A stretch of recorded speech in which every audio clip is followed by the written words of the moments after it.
Hi everyone, good morning. Can you hear me well?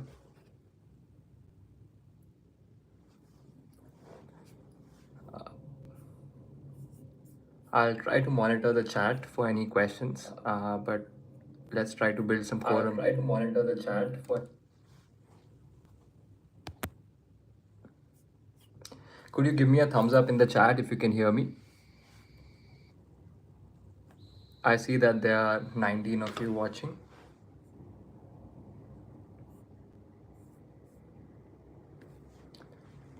Okay, cool. Let's give it one more minute for other people to join as well. And while we get started, maybe some of you can type in from where you're joining and especially like why this session matters to you. I'd be interested in knowing that. I don't know, but I found these results on search. Hi Sakshi, joining from New Delhi. Nice to have you here. I see Yash and Ayushi have also joined. Hi Kalindi. It would be great to type where you're joining from just so that we know where everyone's from. Hi Yash, you're joining from Bangalore. We have Jay from Austin. Hi Dev. Hi Swarnil. Swarnil is from Maharashtra. Hi Hemant, you're joining from Hyderabad. Hi Vipasa from Bangalore. Oh, cool. We have some people from Muscat as well. Hi Shekhar. Hi Ayushi. Oh wow, from Toronto, Arshton. Nice to have you all. Uh, okay, that's a good number of people who have joined. I'm glad that all of you are here. Hi Kshitij. Oh, that's good to know, Kalindi. Okay, so you'd like to know about my journey and how I manage the finances. Yes, that's a topic that's also come up. I'll share more about it as well. And okay, I think we are good. It's 3 minutes past the time, so we can get started. So thanks and welcome everyone. I know it's a Sunday morning, and all of you have taken the time to make time for session. So really appreciate it. Uh, I'll start this. So I don't have any script prepared, right? Like I said in my post, I think this is very candid, and I'm gonna share my honest reflections to any questions that you may have, and just share a little bit about myself. So the way I'm thinking about this session is I can share about my journey, like a little bit, like a brief introduction about myself. I'll talk about getting into Harvard and the journey and managing the finances part then. But I think I'd leave the last 30 minutes for all your questions. So yeah, so let me get started. So I am originally from Panchkula, from a town in Panchkula. I don't know how many of you know it. It's close to Chandigarh, and I was basically born there. And for my undergrad, I was in Bangalore. I was from Triple IT in Bangalore, so that's where I studied. I studied computer science, and then post that I decided to I worked for a firm called Hilti. You may have seen it from my LinkedIn. It's in the construction tech space. It was not the coolest job out of the campus. I managed to find a job, and started off as a data scientist and then worked across different roles. I was in Malaysia for a year, then Paris for 2 years, and then Switzerland for 2 years. Applied for an MBA, moved to Boston, got into HBS, Harvard Business School, moved to Boston, spent there 2 years. For my summer internship, I was at Apple. Uh, then I went into VC for a while, venture capital for like 3 months, didn't like it too much. Then I joined, I've recently, not recently now, it's been almost like 5 months, I've joined Google. So specifically, I'm working as a product manager at YouTube.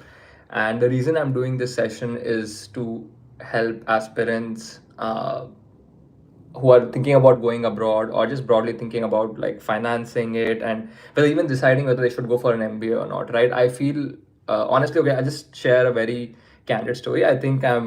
I don't think myself to be somebody who was super smart or super talented, right? Like if you see in my story, I did not go to an IIT or had like the blue chip names on my resume before getting into HBS, right? In fact, I don't think anybody from triple IT has gone into Harvard Business School. And when I was applying, it was like no consultant wanted to work with me. It was very clear. The reason they were saying was like you don't have pedigree, you don't have, you're not, it's a very unconventional background. You are another engineer, and so on and so forth.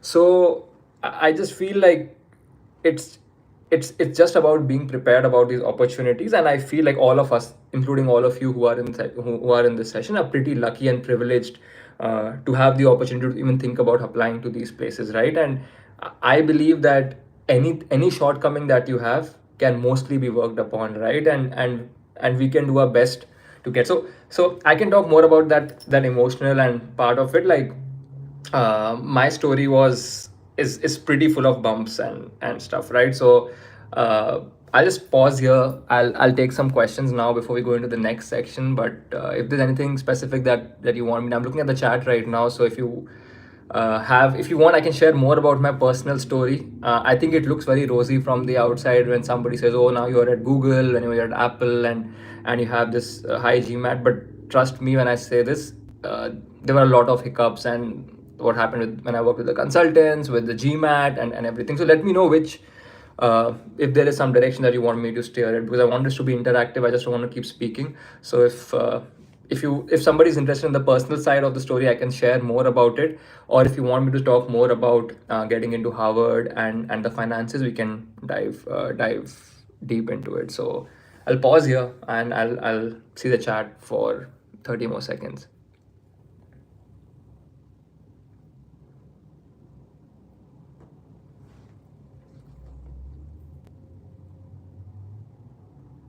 Okay, Sakshi, I see you want to know the personal story.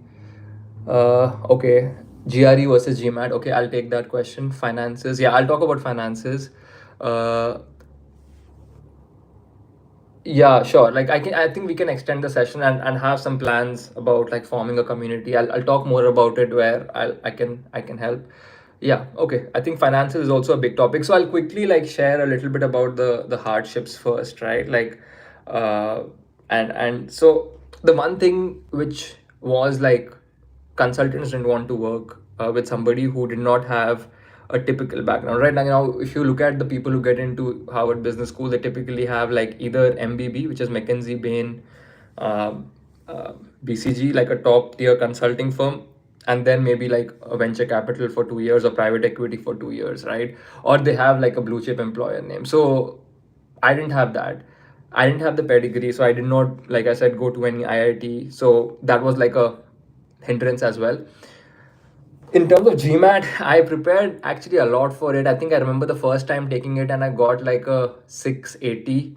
I took it, I think, 2, 3 times where I still got only 700. I'm talking about the old version, right? And I was like, this is not going to work out. So I'm talking about 2016. So I've been planning for an MBA for quite some time where and I thought that this is not going to happen. And there were points where I wanted to just give up because GMAT was just not happening. And I tried different sources. In fact, I took even like private tutors because I just wanted to get a good score. I thought once I get the score, I can figure out everything else. But the score journey as well, right? I took like I think if I'm not wrong, I took about 5 attempts, and yeah, it was like every time when I was there, my family would be like, "Oh, so you're still studying for the GMAT," and that gets very emotionally straining, like when you're like, "Oh, you're still doing this." But trust me, for those of you who are in this phase, I feel like in the end, it's all worth it, right? It's if I just believe in like success is never denied; it's only delayed, and I always believe in that. So. I'll share more in the personal story. Yes, I did end up getting a 760, but I did start with like a 68. I think I started with 680. Then I got a 710. I took it again. I got a 700. I again got a 710, and then ultimately, then in my last attempt, I got a 760. So it was a lot of hustle during that phase, just trying to get. And GMAT is an expensive thing, especially if you're going for private tuitions. So I took that as I mean I think I didn't leave, like I don't know how many different coachings I took. I took EGMAT for a while, then I took Target Test Prep. I don't know if these still exist. Yeah, my GMAT journey was very long. I would say 2016 to 20 2020 is when I got this course. So about 4 years, and typically it's like what three people say it's 3-4 months. So I just like, which is I'm trying to tell you, I'm pretty like, from a standard of what elite is, I'm pretty average, I think of myself, just putting in the effort to get in, right? So I can rant on about my personal journey, and maybe I'll share more, because there are some other emotional things. I'll bring those up later. But I think people are more interested about finances, so I'll cover finances as well, right? I know some of you are interested in the personal story. I'll take it. So I'll just be very upfront in the personal. So I have my actual finances. I can tell you how much it costs to study in Harvard, right? So the first year fees is like the total is $112,000. So that's about give or take about a crore, right? And second year is similar or slightly. So all in all, it's about 2 crores, or I would say like 2.2 crores. That's the actual cost you need to pay to get a Harvard MBA, or any MBA. By the way, it's not that Harvard is out of the league in terms of the costs. All of these are actually like in the same range, right? So think about spending 2 crores, and that's the amount, right? Now, this includes different components, right? This also includes like the expenses to stay on the campus, like the dorm and other things. So this is inclusive, but not inclusive of other expenditure that you may have, like trips and stuff. So one thing you need to know is that when you go for an MBA abroad, people go on a lot of trips, and each trip you can add about like anywhere between $500 to $700 at the minimum, and for a decent trip about $1,000. So let's say that you do like around 4-5 trips in a year. That's another $5,000, right? So about like what 4-5 lakhs more, just for like trips. And then of course there's like your groceries and other stuff, like where you want to live on the campus. So I would say like a safe assumption is about 2.5 crores. That's how much you're willing to spend, right? Now I'll tell you something interesting about how I financed, or something that was beneficial, right? Not many people know this, but especially for applicants who are applying from India, I think 100% of my batch who were from India got a scholarship. And this is not like a merit based scholarship, it's called a financial aid from Harvard. So it's basically all of us, like most of us, would fall in that bracket where they are earning below a certain amount in India. They're eligible for that scholarship. So typically in my batch, I feel everybody got a scholarship of around like 60, 70 lakhs, 70 to 80 lakhs, and a full scholarship is about 1.2 cr, the just a tuition. So you can get a scholarship anywhere ranging between 80 lakhs to 1.2 crores.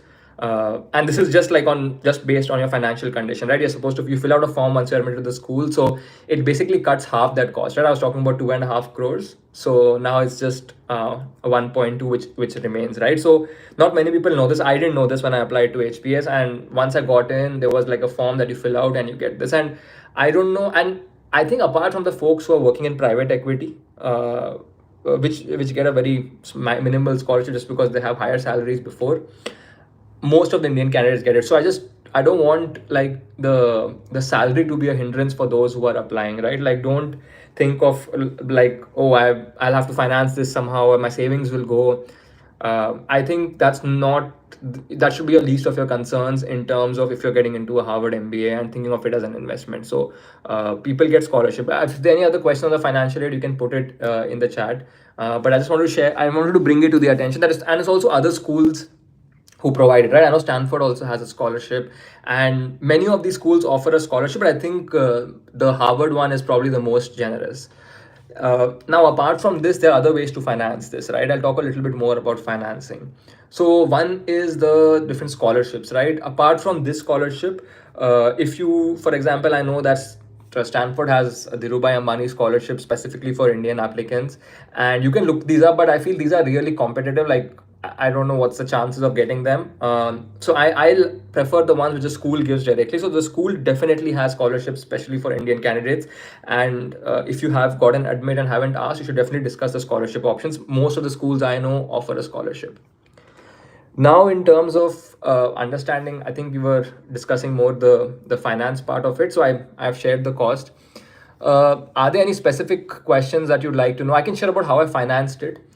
In my case, I think it depends on which school you get into, right? So Harvard has something called a Harvard Credit Union, where you can get loans at a pretty decent interest rate, right? So let's talk about the finances. Let's say there was like $225,000 which I paid for my Harvard MBA, and 112,000, or I got a scholarship for it. The remaining 112,000 you can actually take a loan. And the good thing about getting into Harvard, I'm talking about the business school, is that the loan is at a pretty, it's not at a very high interest rate. When I was applying, I got like 4.5%, which was much better than any of what the Indian banks were offering at that point. I think Indian banks still give student loan at what, 10% or something, but this was just at 4%, which I got, and all students have access to this, right? So that's a good part, right? Because once, if you decide to stay in the US, you can figure out how you want to pay the loan, and you have options of paying this loan in either you want to pay it in 5 years, 10 years, or immediately. Like, I think that there are three or four options. You can even pay it, I think, over 15 years, but you have it. Yeah, there's a question, Bhavna. Does Harvard need collateral? I don't think. No, it doesn't need. I think your Harvard degree is a good enough. They trust that Harvard folks will pay it back, so there's no need, and it's pretty. It's a good interest rate, and I remember everybody else in my batch who took it was pretty happy. It's low interest, and we paid it over time. And the other good part about this scholarship is that, or this loan, is that you don't have to start paying it immediately. There's a grace period. I think it's like 8 months, 9 months after graduation when the first loan, first installment kicks in. So this is basically like, I feel like, honestly, if you're getting into any of the top schools, you should not worry about getting loans. You will be figuring out how to get a loan, and you will be able to pay it back. There's another thing to think about in financing your MBA is, in the programs which have 2 years. So Harvard MBA has 2 years. They have a summer internship, right? So now what happens in the summer internship is that you can actually save decent amount of money. I think typically candidates save anywhere from $30,000 to $50,000 in that internship, which you can again use to pay a part of that loan. So given all these, especially for Indian candidates, when you're graduating, you probably have around $100,000 of loan to have, and the job that you're getting, like the median salary after graduating from Harvard, as a website will tell you, I think $130,000. So I mean, that has taxes and stuff. So I think, like, if you want, you can pay it off, I think, pretty easily in like 5 years, right? If you wanted to. So that's my take on just like financing. And for those who feel like, oh, it's too much of a financial burden, I think you should think about how you're going to finance it, different opportunities to earn this money while you're interning, and you'll be able to balance it. So I don't think of it as a big concern. I'll stop there. I'm going to see some questions in the chat, and I'm going to answer some of them. So Shekhar is asking, did you take a loan? Yeah, I took a loan. I took a loan from Harvard Credit Union. Like I was saying, it was at 4.5%. It's year wise. So I took for year one and I took for year two. Yeah. What papers are required? I think for the loan, it's not much paperwork. Once you get in, that they ask you, like, you need an address and your bank statements and stuff. It's standard. It's you don't need a collateral. Is that's what important? Okay. Does credit score matter? No. I know there's, for example, people who are not in the US, they don't have like a US credit score, so it doesn't matter. They will give you the loan once you are into Harvard, and they make you sign that you will pay it after X number of years. So that's. I think there are some questions about trending visa, like visa concerns. I think, yeah, that is an issue, right? Like, yeah. So by the way, like, I didn't get picked in H1B. I had the result just come out last week. It's a concern for sure, like how long can we stay? But the good thing to know about like any of your MBAs is you can get STEM accreditation. So if you take certain courses which are on science and engineering side, which I think many of the schools are now offering this, like some amount of credits should relate to STEM. And if that is the case, and it's very much possible to do so, you can get what is called a STEM accreditation, which allows you to extend your visa status by more than by 2 years more. So you already have 1 year of working once you graduate from an MBA, then you get 2 years more. So you can stay 3 years without an H1B if you wanted to, and still work. So So that's, yeah. But in terms of visa concerns right now, I know, like, with what's happening in the political climate, there have been visa concerns. And I know many of my folks, just to give you a stat, like 50% of the folks, like the folks who were Indian passport holders, have gone back to India. I did not expect that to happen, but people have just preferred to be in India. So there is a sense of, like, tension, like, where what's going to happen, after a year. And we know with Trump administration, they announce whatever they feel like announcing any day. Like, you wake up in the morning and there's something in the news. So it is a concern. But I feel like you have, as long as you are, like, following the instructions. So Howard International Office takes care of all these by providing instructions every day on when should we travel, when should we not travel. And if you adhere to that, I don't think it should be a problem in terms of losing your visa status in general, right? But I've heard horror stories of people uh, having issues, like if they exited a country at a wrong time and so on and so forth. That happens. But in general, I feel like if the Howard International Office has been very cooperative and answering all the queries that we have. So I don't worry too much about that, at least for the next 3 years, right? I don't know what happens after 3 years, and laws are changing, like, pretty what every week right now. So yeah. So yeah, like I said, I don't have any specific other plan, but just to, like, answer your questions. So I'll be taking, let me just see if I had something else which I wanted to talk about. I think I'll keep a separate session for those who are interested on my personal journey. But here I just want to answer people's questions who are thinking about this. Um, and uh, and yeah, so I think we are pretty much, like, almost 20 to 25 minutes in. I've spoken about the financial cost. Is there anything? There's a question I see in the chat on GRE versus GMAT. So GRE versus GMAT, like, I think I've spoken about in my channel earlier as well. Like, I think that I had put a video explaining in detail about, like, which does it matter, GRE or GMAT. It doesn't matter. Like, I just feel take either. Or my take. Okay, I took GMAT when it had sentence correction. I don't know if it still has sentence correction. The only difference was GRE you had to learn words, and here you had to learn here you had to, like, correct sentences, which was uh, it really depends on. I was not good at remembering stuff. Like, I couldn't remember the words, so I didn't take GRE. But if you're good at, like, if you have been reading and have a good grasp of the words, I think you should go for GRE. But the school looks at percentiles.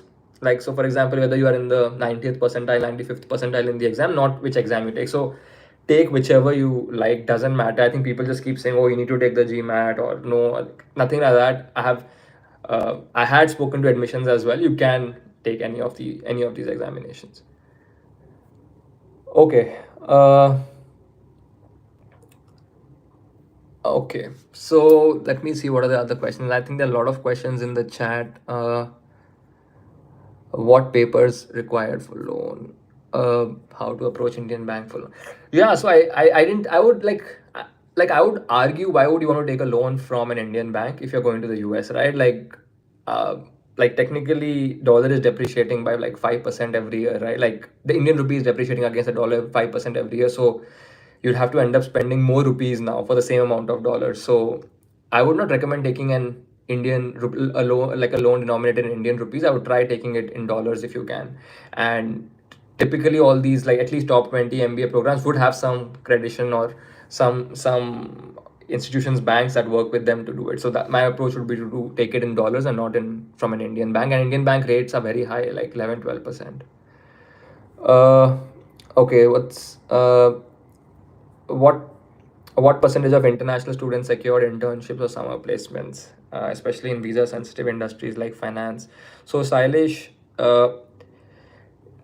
it's so placements have been pretty bad. I don't know if you have seen this in poets and quants and other things. I think it's mentioned.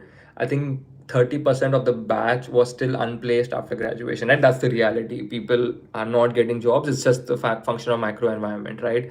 And there are a lot of posts about it in terms of summer internships. So Harvard does something pretty tricky. If people don't get an internship, they put them into a summer program which is called, like, a rock summer fellow. So you can work on your own thing with the thing. So that shows 100% summer internship record.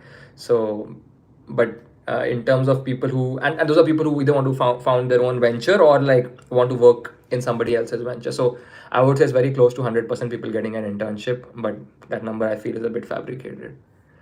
Dual degree versus uh, MBA. It really depends on your goals, Pramay. I feel I can share more if I know more about your background on, and I can recommend. And like it really depends on your goals. I I cannot say more without knowing more about your profile. Bhimrao is asking at what point in your application did you get a consultant? Can you also talk about how you went about building your profile?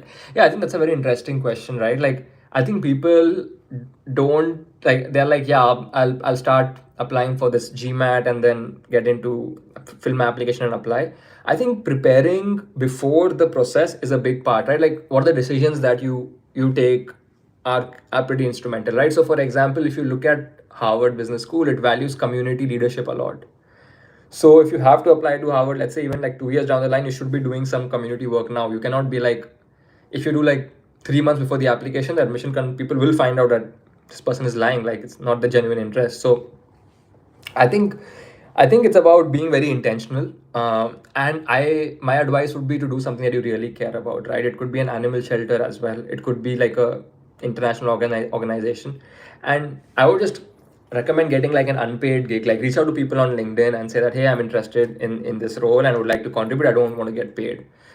It's just I want to contribute, and I think that's there are a lot of ample opportunities to do so. But find something which is of your interest and ties to your story is what I would say. That will really help you, and you have to be intentional about it. I think people don't take it very seriously, but the US in general, all the schools look for these things like leadership outside just work, right? I think that's important. Um okay, I'll take a question on GMAT. What specific resources you suggest used for GMAT prep? So, like after all that, like I feel the real OG resource is the OG guide.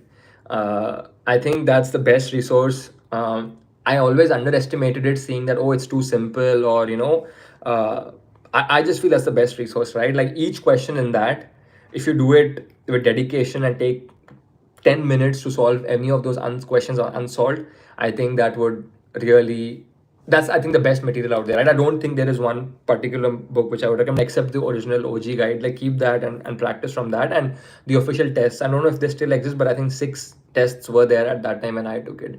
By the way, there is a video on this channel as well on preparing for GMAT and it's my tips for GMAT specifically, Suresh, so you can check that out.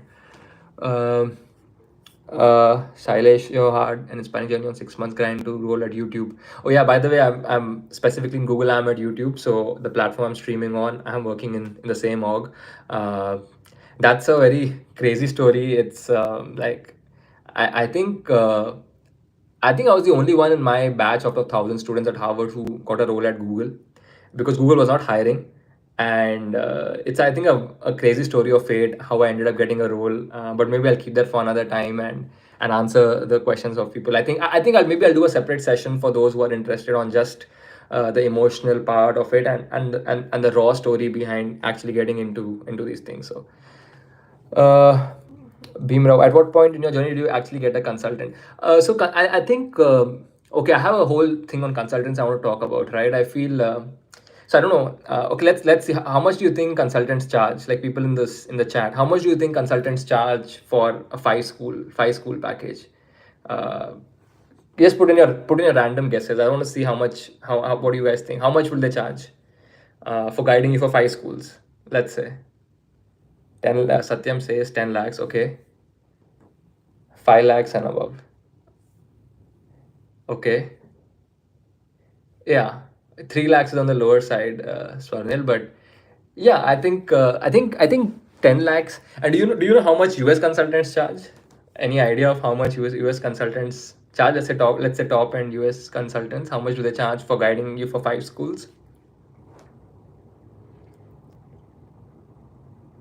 Okay, Kushi says in crore. Okay, it's not in crores, but yeah, Sailesh, you're right. It's close to yeah, about $20,000, which is close to 16 lakhs, and Indian consultants charge about 10 lakhs. And my take on this is like it's a lot of money to spend on the help that you get. I know that you're paying for their experience and stuff, but in my opinion, I feel this space is like, I just feel it's unfair at a lot of points for you where I think people's aspirations feel a heavy burden when they see prices like this, like paying 10, 12, 15 lakhs. Uh, so how much I paid? Yeah, I paid a similar amount. If I'm not wrong, I paid about 7.5 lakhs for 5 schools, for three or 5 schools. I don't remember. I didn't apply to many of the schools that I wanted to apply to. But anyway, yeah. So I just feel this is like a huge cost, and I don't feel people should be paying such high costs, especially when a lot of these things, if done in the right way, can be democratized, right? So, like, that's one of my goals with forming this community, to guide students in a way which is way more cost efficient than actually like paying 10 lakhs. I feel that's a huge burden, right? Like, that space, I feel, can, like, with the tools, I don't know how many of you are keeping up with the AI trends and stuff. All this is not that difficult if you are like willing to commit the hours and like are focused. I don't think you should be paying a consultant this amount, but this is just my take on it. uh, so yeah, like, I got the consultant pretty. I had a hard time, by the way, getting consultants because they were like not willing to work with me. If you think of any consultant, right, like, they'd be like, they want to take in like maybe 60 students and they want to get like 50 of them into top school, so they don't want to hamper their chances. So if you're not coming from a top pedigree and not having the blue chip employers and so on, they won't want to work with you. And that was the situation with me. I had to like really fight to get a consultant to work with. But I got it at the pretty end.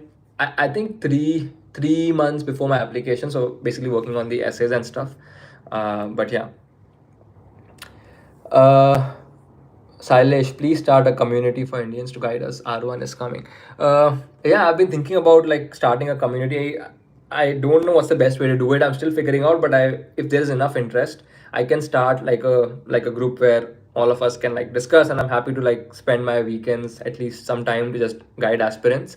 I'll figure out, and people who have been like subscribing to this channel, they'll see some updates on how I want to form a community. So if you want to be part of that, please, I would appreciate if you can subscribe to the channel, and like, I'll be posting some stuff on the community where we can think about forming a community and getting people to engage. So okay, so that's I'll share more with you. But if for those of you, if you have anyway subscribed to this channel, you can actually like, I'll make a post on how you can join a community and where we can share more ideas. And I'm happy to also guide aspirants on just like thinking through the essays and what works for Harvard, what doesn't work and stuff. So happy to do that. And what is the minimum years of work experience to get into Harvard? So Abhishek, it's I think typically candidates have between 4 to 7 years. 7 years on the upper end, 4 years on the lower. So I'm talking about general 2-year MBA program. I think 4 to 7 years is a good time to have.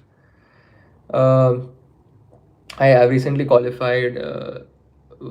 Kushi is asking, hi. I recently qualified a chartered accountant this November. Now I'm pursuing CFA. I'm confused regarding doing MBA from India or abroad. I think the answer to that question is basically, where do you want to be based, right? Like, if you want to be based in India, I want to continue working in India. Maybe an MBA from India is a better bet than coming abroad, especially in this climate. But it really depends on. I think I would love to know more about what are your goals and what do you want to do to answer that question better. But I think one factor should definitely be where you want to be based after your MBA. Is 7 to Suraj is asking, is 7 to 7.5 years too much for MBA? No, it's not. I think it's on the higher end, but I have seen candidates with 7 years getting in. That's okay. Swarnil is asking, does another MBA from abroad make sense? Okay, like, I think one of the things, I'll just be very, very brutal and upfront, right, with all of you. Like Harvard does give you a brand, but I just feel like it is valuable for some professions more than others. I don't think it's so. For example, I'm working in the tech. It's not super valuable according to me specifically, right? Like, I did learn a lot in my MBA, but I don't think it's super valuable for tech. For consulting and finance, it's more valuable. So Swarnil, my question to you would be like, it depends on what you're willing, like, what do you want to get from this MBA experience, right? Like, if it's about skills, I think Harvard MBA will not teach you all the skills. the jobs. So the academic aspect is very different from the recruiting aspect, right? They're very two different things. It does give you a very strong network. Like I think I've built the strongest, closest friends in Harvard, and I'd do it any day. Like given a chance again, I'll do it again.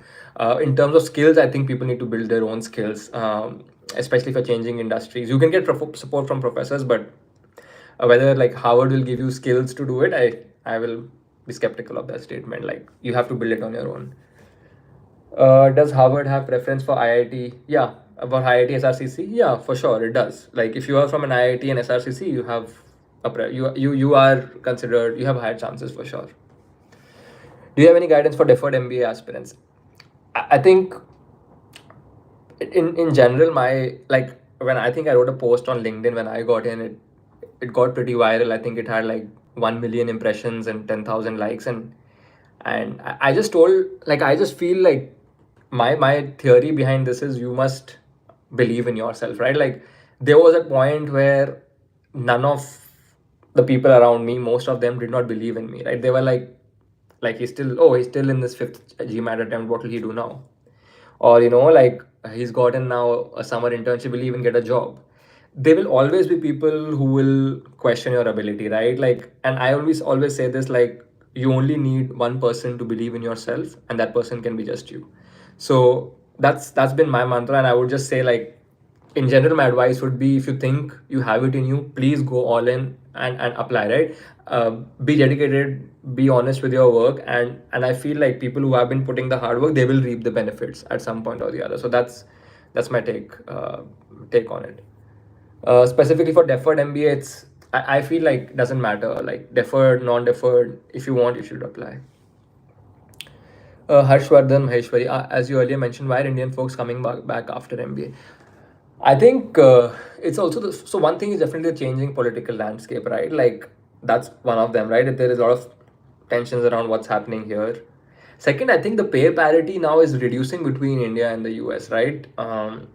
I feel it's if you are like working in pretty decent jobs in Bangalore, people are after Harvard MBA are making pretty different, making interesting, are doing pretty well in terms of job offers. Any guesses on what's the average package in India after a Harvard MBA? Any in Indian rupees? For people who have gone back, does anyone want to put in a guess in the chat on how much Indian applicants are earning after a Harvard MBA, just first year after graduation? A rough idea of what would their package be. I can, if just to give you an idea, so that if somebody's planning to come back. Akanksha says 90 lakhs. 1 crore 50 lakhs. Yeah, that's pretty close. So they are making around 90 to 1 lakhs, right? 90 to 1 CR, right? So I think, and people in finance, I would say, are even making like around 2 crores. So it's pretty like and people in the US are earning about like the differential is not that much, right, in terms of the salary. So that's why people are preferring to go back. And I think the third reason, so one reason I said political landscape, second reason I told you was the salary differential is reducing, and third I think is also just like some of the professions are well suited, are geography specific, right? So if you're into investing, you want to build your expertise in one region. If your long-term goal is to go to India, why don't you go right now? So I think it's also specific to the geography as well. Yeah. Yeah, Shailesh, I think, yeah, that's a median salary. Okay, I mean, maybe some people are doing startups, so they are not drawing any salary, so that skews the numbers. Uh, Abhishek, can a candidate get into Harvard at the age of 32 to 33, having 4 years? So, yeah, I feel like if you ask any consultant, can X do this, they'll give you an exception and say, yeah, it's possible. So, like my take on age is, you'll you have to justify like what were you doing for so many years and why do you want to go into an MBA. So every story would be vetted by the admissions, and if it makes sense for them to admit you, they'll admit you. I would not let age be a hindrance factor while applying to an MBA. Kushi is saying, I want to enter either consulting or finance. Right now I'm finance, I'm enjoying, but I want front end role. Okay, so I think this is more specific to career advice. Maybe Kushi, I don't know if you're connected on LinkedIn, you can ping me and we can discuss separately on this. Raman is asking, if someone has 99 percentile in GMAT, non-IIT undergrad background and startup work of 7 years, what are the chances to get into Harvard with good application? So I think like a 99 percentile GMAT is great. I think anything above like a 97th percentile is great. Like for Harvard non-IIT undergrad, that's a little bit of a setback. And startup work is so it like trust me. I think Harvard is one of those schools which actually reads your story. So if you have a great story and you meet the stats of the class, like you may not have a top pedigree, but if you meet the stats of the class in terms of the scores, GPA, and have a great story, I don't see why you wouldn't be admitted.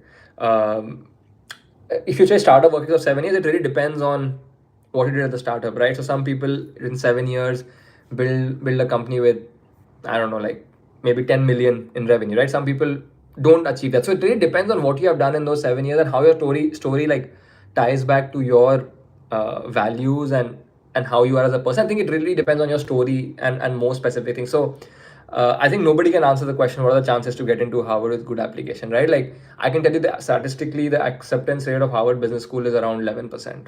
So out of 100 applicants who apply, like 11 get into the school. But specifics to you, I'll not be able to say. What is the age of the oldest person in your class?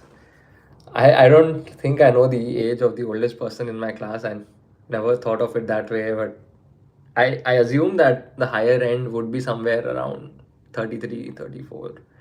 Because after that, you can also like apply for an MBA, which is what's that executive MBA, which is for people with more years of experience.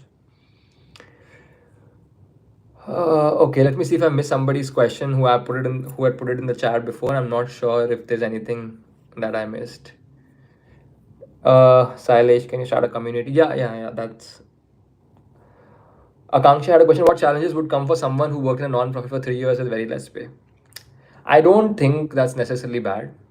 I feel if you worked in a non-profit for 3 years with very less pay, I think pay doesn't matter. It matters what you did at a non-profit, right? Like, what are the metrics that you moved there? How do you get people to work together? What did you do at leadership and stuff? So, non-profit is an industry where Harvard like takes in a lot from. So I don't know. I don't think it's a deterrent at all. So you should definitely be like focusing on telling the right story. I don't think.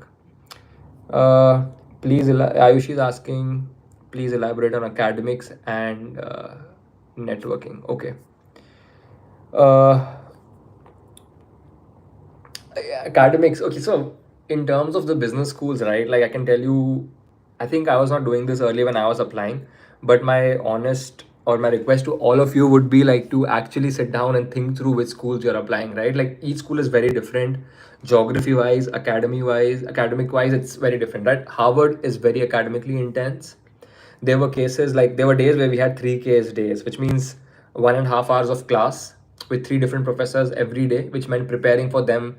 And each case you had to prepare like 2 hours at least, so 6 hours of prep before that. So it's very academically intense, and you'd learn a lot in terms of like things specific to business, right? Like strategy, finance, and all that. You really learn a lot in Harvard, right? But I know some other schools which were more, I would say, friendly in terms of being academically strict. They would have, for example, I know some schools like Wharton doesn't have class on Friday, and they're pretty like chill about the attendance and stuff. Harvard is not like.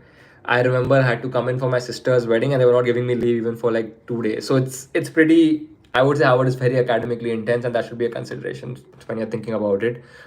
It's great, but it follows a case study method. You should read up about it. It's pretty good. And networking at HPS. So HPS is also like a class of like 1,000 people who are admitted every year all over the world. I think 100 come from India every year, including like people Indians based in the US. I think networking is like any other school. That is part of the job. It's part of like your day to day, where you're meeting new folks, interacting with them, sharing your background. At some point, it also becomes tedious. You're like, now I have to give my introduction to another person, and so I didn't enjoy it personally so much. But networking is a part of meeting new people in your batch. But also like it's a great tool for getting a job, right? I don't know. There's a steep difference between how recruiting works in India versus how it works in the US. I think the US it's very much network driven, especially for if you're looking at firms in niche industries, boutique consulting or startups. So that's Rishavakya is asking, will backlogs in our undergrad affect our profile? I mean, if you have a backlog, you should definitely highlight it in your application why you have it and have a reasoning for why you have it. I think you can. There's a way to address it. You should. It's not positively looked upon, but if you can explain to the reason, I think they'll understand.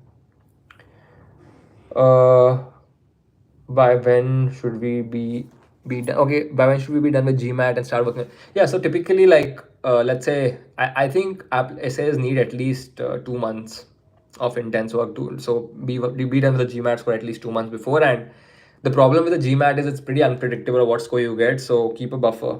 Keep at least 2 attempts for it. Bhimrao, if you're applying for Deferred MBA program, your work is very minimal compared to regular, how do you recommend someone can counter that, compensate for that? I think your work experience you should have done stellar things basically, right? Ultimately, you're looking for people who can add to the class discussion. If you have done extremely well in those short years and you can prove that you're mature enough to contribute to the class, I think that would be a good story to tell and say that you are. Does a school matter? Okay? Abhishek is asking what's the major difference between HPS and MIT Sloan? I think the schools follow a different teaching method, right? HPS, I think, is a case study, is a case study method. MIT is not. MIT, I think, is more focused on entrepreneurship. I would say, like a better entrepreneurial system than HPS. I think HPS is a general management degree. If I'm not wrong, I think MIT has specializations where you can specialize. So, but the schools are very close to each other. So you can take, if you're at Harvard, you can take class at MIT, and if you're at MIT, you can take class at Harvard. Harshvardhan, how did you get a job in YouTube? So I think the the job in YouTube was pretty much like a standard process. Like I applied through the portal, had like 5 interviews, and I think. Okay, so the story behind that is I was not, it was a very tough time. I was not getting any interview calls, and I decided to basically apply for, I said I'll move back to India. So the recruiter reached out to me saying this role is in India. Do you want to interview for it once when I applied? And I said, I didn't want to, but I was like, let me treat this as a practice round. So I said, okay. I just said, yes, let me interview. And I went through the interviews. This interviews went over for a month, and basically they said, yeah, it went to the hiring committee, got approved, and they said, yeah, we're ready to have you in Bangalore. They gave me like a compensation package and everything, and then the hiring manager who was there in YouTube that time, who basically conducted this process, I told him that, hey, things have changed.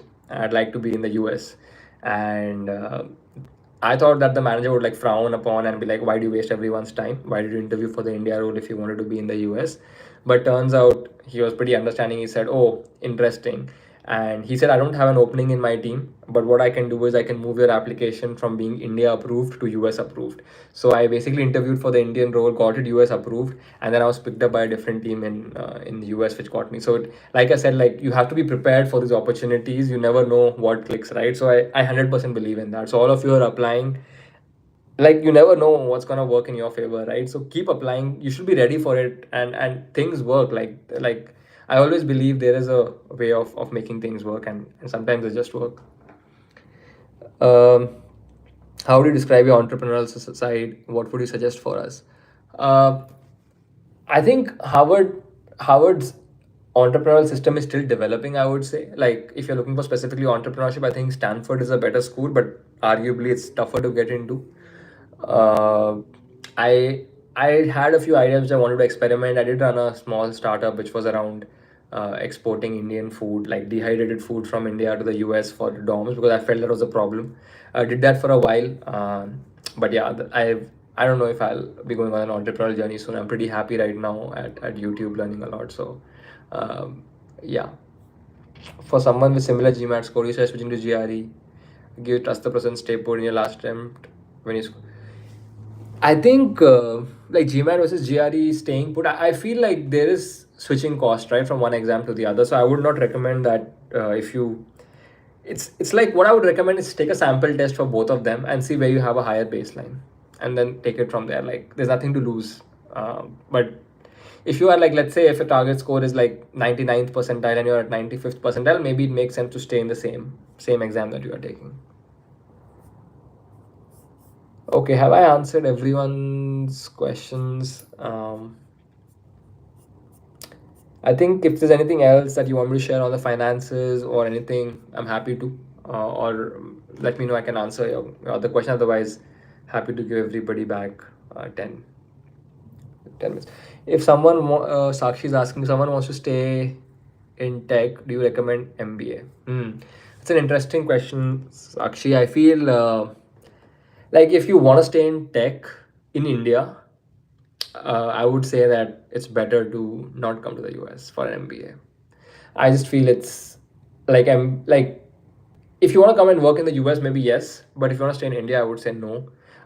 In generally in the tech space, MBA, like I'm based in San Francisco right now in Silicon Valley, and I don't think the MBA is typically looked as a big plus on your resume. So it's yeah, if like why would you want to like take on, I think all of you saw the post, right? I spent like 3 crores. The opportunity cost is very high to come here and do an MBA, especially if you want to stay in tech in India. So if you want to move tech to the US, then I think we can discuss. If your company is able to move you internally, that's amazing. If not, then maybe it makes sense. If you want to work in a startup in the US in Silicon Valley, then it makes sense to come here. Shekhar Soni, how do you rate Triple IT Bangalore at this stage? We got working in some good companies. In your opinion, what is better for computer science programs, undergrad, India or US? I think in terms of Triple IT, so like I was saying, Triple IT, there's nobody else who's actually gone into Triple IT, got into HPS from Triple IT. So I mean, the chances are low of getting into a top MBA college if you're going to Triple IT, because it's mainly people mainly going to MS or PhD or other stuff like that, like more research oriented roles. So if your goal is to get into an MBA, I would recommend going to more known places like NITs or IITs. I think they are better bets than going in. In your opinion, what is better for computer science programs, undergrad? Like I just feel like if you're doing undergrad, I feel the cost of undergrad in the US is very high, but I'm not very sure of the scholarships that you can get. So it depends. I would say like undergrad in India is a better option you can say, because it's 4 years of education, probably costs a lot more in the US. So better to do it in India and then come for masters. Uh, Harshvardhan Maheshwari. With the rapidly changing AI landscape, what do you think will be the value of MBA in the long run? Okay, Harshvardhan, that's an interesting question. I feel like so there are a lot of changes happening in Harvard curriculum right now. We're having a lot of AI tools being integrated into the curriculum as well. So you can use uh, LLMs to feed the cases and ask questions and prep for the case. So we are seeing an AI first adoption at HPS right now. And my take on this is like I think we are still in the phase where AI is augmenting humans, like getting them become more productive using AI. So, for example, if you are in some of these roles in consulting or tech, AI is definitely becoming an enabler and getting people more efficient. I don't think we are at a point where it's able to replace the humans. MBA still has a lot of value, especially if you are like the biggest value add would be the network and the people that you'd meet and in the school. So just for that reason, and these people would like be supportive of you probably like 60-70 years down the line, right? At what how many ever years we live. So that's a huge value add. I think that's maybe a great reason why MBA would still stay relevant. Just the essence of personal connections, I think, would be there. Is there any Varsha is asking, is there any specific schedule you follow for applying jobs? Like how can we? I think for jobs, it's mainly like being structured with your application, getting a referral when you're applying. I'll probably make a video on this topic on applying for jobs. I think it's pretty bad right now for folks, and I can share some of the tips on how to get into it. Abhishek is asking, if anybody work in the bank as a risk analyst, then will it be an advantage or disadvantage? What kind of work experience HPS prefer more, if any? I feel if like in any of your when you're making a resume, so I made also another video on how do you make your resume specifically for HPS, right? Just watch that. It talks about how do you like structure each point in your resume. And I think whatever role you are in, if you're able to show proper impact and growth in your career, like it doesn't matter. Like I don't think if you're at an analyst stage, that's a hindrance. I you even if everything can be made to look as an advantage if you write the right story, is my take on this. Sakshi is asking MBA in the US versus EU UK. It really depends on what kind of life you want. Like so, if you it really depends on what kind of life you want. Ultimately, it's a decision, very personal decision on what you on how you think about these two things. So it's I mean, it depends on, for example, if you want to work in the EU for your job, some people like it more. I think US is more longer work hours for sure, but also higher pay. So it depends. And EU, I think, is more relaxed now, but maybe not as high as the pay, unless you are in venture capital where the pay is almost same. So it really depends. And Indrajit is asking, I'm currently working as a software engineering, but considering switching to a consulting role. With no background in consulting, uh, software engineers get into business schools. Just to answer the question, consulting helps, but also you have to be in a top tier consulting firm then. So I don't think like you necessarily have to switch. Sakshi is asking, with the economic and geographical conditions, do we recommend to move to the US next year? Like I think with the political landscape, and I think we're gonna see some more downturns in the economy. That's my opinion. And maybe by the time you come in next year, you'll probably be studying for 2 years, so you'll be graduating like in 3 years. I think things will be better then. So I think that should not be a concern for you. So yeah, why not? Like if your goal is to work in a US company, and like I think that there are ample opportunities here, especially in terms of a very mature. If you want to start something of your own, I think US is great. Silicon Valley, great option if you want to go ahead in tech. I still feel there's value to come to the US next year. Uh, Aditya is asking, does an MEM or an MIS make much more sense for tech PM roles considering the current landscape? I'm currently working as a PM in India. Postmaster's goal is to work as a PM in a FANG. I think if you're working as a PM in India, like why don't you try getting into a PM in FANG in India and then moving instead of coming for MIS? I think from a technical role for sure. Like I think MIS makes more sense, but it's also very company specific. So I know like how like Amazon loves PMs from business schools, but I know that Meta, for example, likes people more in MIS. So it's very company specific, the question that you're asking. But my advice for you would be to like switch in India and then come here. Okay, I'm just taking like a 1 minute break. We are almost at time, so I would love some. Can you put it in the chat on how you guys want to stay connected? Like, what's the best medium for you? I've been thinking about making like something like a resume assistant where students can actually like get a Harvard ready resume by just typing in like a chat query. I feel that would be very useful for everyone who's trying to just make a resume and making edits. And I have seen like probably like 150 resumes that got into Harvard. So I was thinking of something which can help. But any ideas in chat on how do you want to stay in touch, and if it's of value to people? Saurabh says community, WhatsApp community, we can catch up.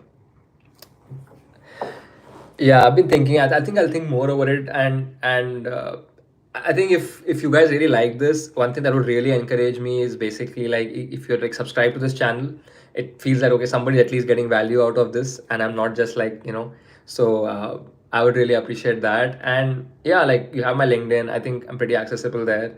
Um, a WhatsApp community may be a good idea, but I'm just thinking I don't want to spam too many people, so I'll think more about that. But let me think. I haven't thought it.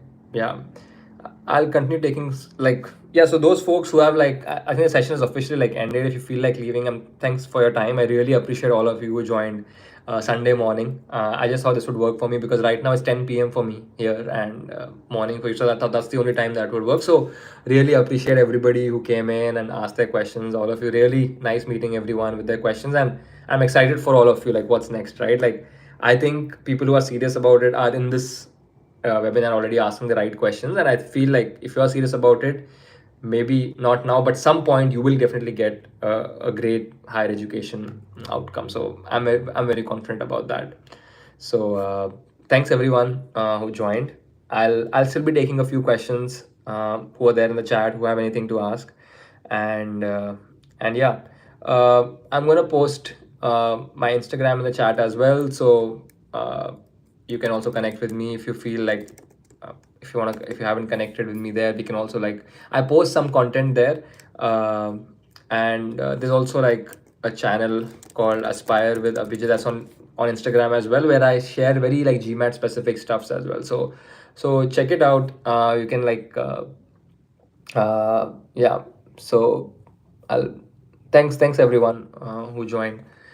I'll be taking more questions. So people who have any questions, I'll be sticking around for 10 more minutes. So be whoever those who have the questions can be here. Uh, One-on-one session on top mate. Yeah, I do offer that, but I can only do that on the weekend, and I'm not sure if. But if people are interested, I'm happy to share my link for that as well. Like if I don't know if I have, let me see if I have it handy here. Okay, let me just see if I can share that link. Okay, actually I have it. So yeah, let me just share it with those people who are interested in one-to-one session. These sessions are expensive but I don't like, if you feel like you don't need it, you can also like DM me. So I'm just sharing it with you. How about you make a Slack or WhatsApp group? Yeah, I'll post something on this community, so those who are subscribed would actually see a notification to join a community. Sakshi is asking which consultant did you take. So one thing I did was I actually like, so I ended up basically taking a lot of free consultation. So if you know that you can actually like get free consultation for 30 minutes from all these top consultants and ask them your questions. So do that first, and after that you can find one consultant that worked with you. I worked with Admissions Gateway for my majority of my applications, and then I also worked with Red Pen briefly. So I basically did more of a mix and match, I would say, and I was not sure at that point, and I made a lot of mistakes, by the way, which you guys should not make. Okay, so I'll definitely make sure to guide you the right way, and yeah, like choosing the right consultant is very important, and I'll highly encourage you to think very strongly about who you want to work with. Don't go after just people who have big brand names.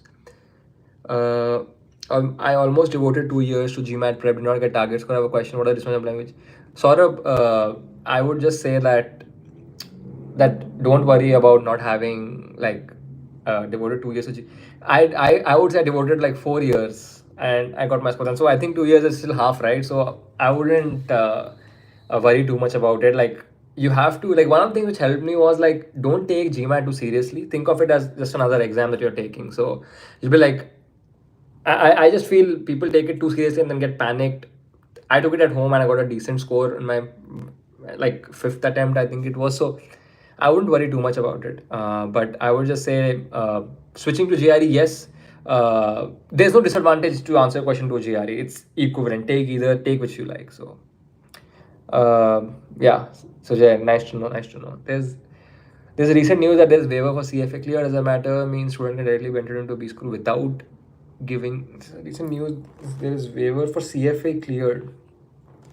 Does that mean student can directly be entered into this B school without giving GMAT? Yeah, you can apply for waivers for these business schools. Definitely ask. You can always, I think a good strategy, a free tip for everyone here, right, is reach out to the admissions consultant saying that, hey, I'm not from a very privileged background. It's $100 an expensive fee. Can I get a waiver? Definitely ask. At the worst, they'll say no, right? So it's okay. That's fine.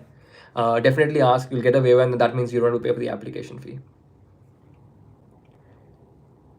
Saurabh Patel, I heard people don't get consulting shortlist if they apply through GRE. No, that's not true. I don't think that. I don't think so. Why? Why? I mean, it's a percentile. So hey, isn't GMAT at home risky? I've seen.